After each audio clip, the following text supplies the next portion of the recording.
నిన్నటి current affairs ప్రశ్నకు సమాధానం. సప్నో కీ ఉడాన్ అనే ఈ మ్యాగజైన్ మొదటి ఎడిషన్ను ఎవరు ఆవిష్కరించారు? జాతీయ అంతరిక్ష దినోత్సవం సందర్భంగా కేంద్ర మంత్రి ధర్మేంద్ర ప్రధాన్ సప్నో కీ ఉడాన్ అనే ఈ మ్యాగజైన్ మొదటి ఎడిషన్ను ఆవిష్కరించారు. చంద్రయాన్ మిషన్లకు సంబంధించిన కంటెంట్తో రూపొందించిన ఈ మ్యాగజైన్ ఎన్సీఈఆర్టీ పోర్టల్లో ఆన్లైన్లో అందుబాటులో ఉంది.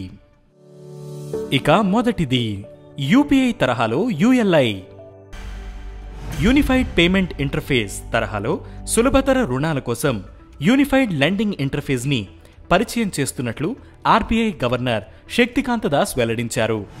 చిరు వ్యాపారులు, ఎంఎస్ఎంఈలు, గ్రామీణులకు ఎలాంటి ఆటంకాలు లేకుండా రుణాలు తీసుకోవడానికి గత ఏడాది 2 రాష్ట్రాలలో పైలట్ ప్రాజెక్టుగా యూఎల్ఐని అమలు చేశారు.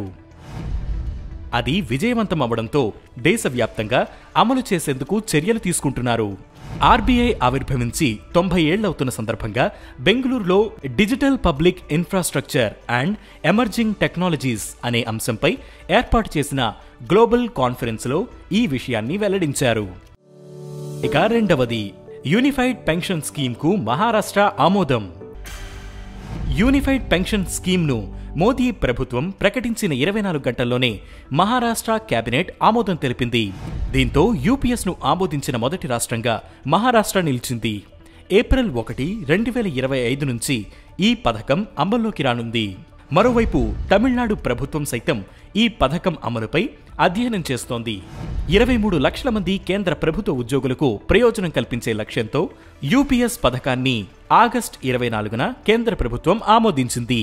నేషనల్ పెన్షన్ స్కీమ్ కింద 2004 జనవరి 1 తర్వాత సర్వీసులో చేరిన వారికి ప్రాథమిక వేతనంలో 50% పెన్షన్గా యూపీఎస్ హామీ ఇస్తుంది. ఇక మూడవది నాస్కామ్ చైర్పర్సన్గా Sindhu Gangadharan. IT industry body Nasscom చైర్పర్సన్గా సింధు గంగాధరన్ నియమితులయ్యారు. ప్రస్తుతం ఆమె శాప్ ల్యాబ్స్ ఇండియా మేనేజింగ్ డైరెక్టర్గా విధులు నిర్వహిస్తున్నారు. గత వారంలో రాజేష్ నంబియర్ తన పదవికి రాజీనామా చేయడంతో ఈ స్థానాన్ని ఆమె భర్తీ చేశారు.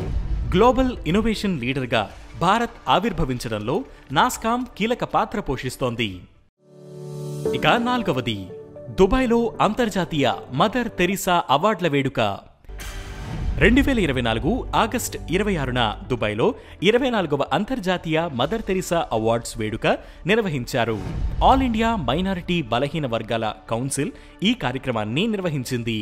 విద్య, సైన్స్, సంస్కృతి, క్రీడలు, సామాజిక సేవ, వైద్యం, పరిశ్రమలు, రాజకీయాలతో సహా వివిధ రంగాలలో విశేష సేవలనందించిన వారిని గుర్తించి ఈ అవార్డులు ఇస్తారు. 1997లో మదర్ తెరీసా మరణానంతరం నుంచి ప్రతి సంవత్సరం ఈ అవార్డులను ప్రదానం చేస్తున్నారు. ఇక ఐదవది ఆసియా క్రీడలకు భారత సర్ఫర్లు తొలిసారి ఆసియా క్రీడల బెర్తు కైవసం చేసుకున్నారు.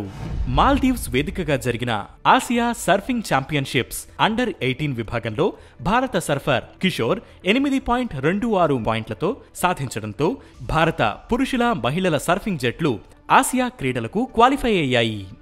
ఈ పోటీలలో జపాన్కు చెందిన తారో తకాయ్ 14.50 పాయింట్లతో అగ్రస్థానం దక్కించుకున్నాడు.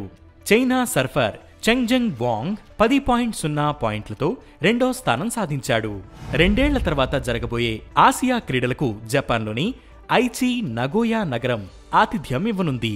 ఇక ఈరోజు కరెంట్ అఫైర్స్ క్వశ్చన్: కాను అనే సౌత్ ఇండియా ఆదివాసీ నాలెడ్జ్ సెంటర్ను ఏ రాష్ట్రంలో ప్రారంభించారు? ఈ ప్రశ్నకు సమాధానం మీరే కామెంట్ చేయండి.